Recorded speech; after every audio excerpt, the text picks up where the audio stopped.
Hi, I'm Susan Vaughn. Thanks so much for joining me today. As a crafter, one of the questions I get asked most often is how I store my craft supplies.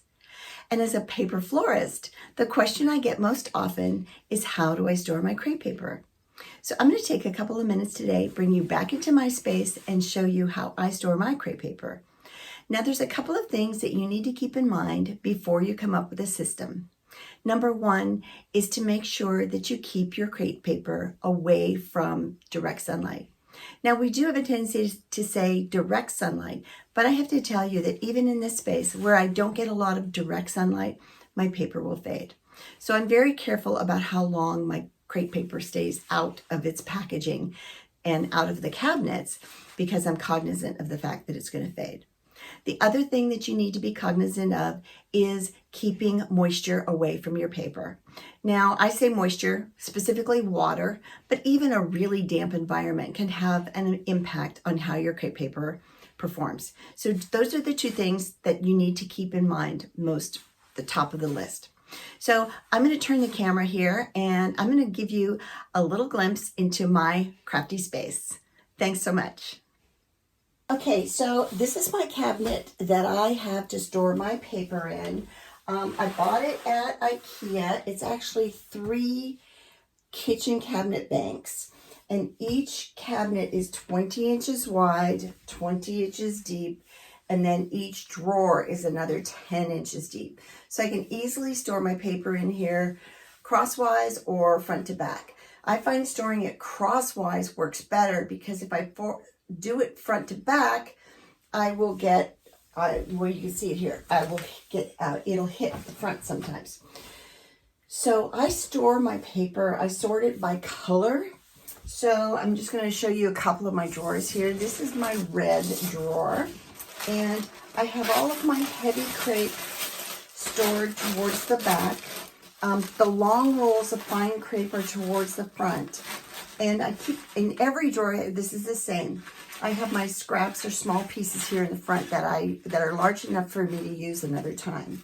Then for my doublet, I store them like this, stacked up. And because these drawers are clear on the sides, I can easily see what I have and just reach in and get it.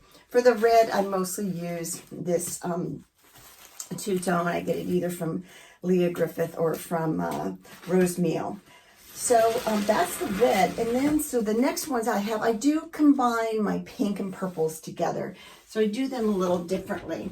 This one on the bottom has all of my heavy crepe that's pink. In fact, let me turn the camera down a little more so you can see it a little bit better. Pardon my arm. Okay, so I have all my heavy crepe there on this one. Then I do all my pinks and purples. This is my lighter weight crepes, my fine, the extra fine here, and the doublet. And I have there's so many colors of pink doublets that this whole row here is basically doublet. And so I can see what I need and I can pull it up. So I have my red, my pinks, and my purples. Now my yellows are not organized as well as I would like.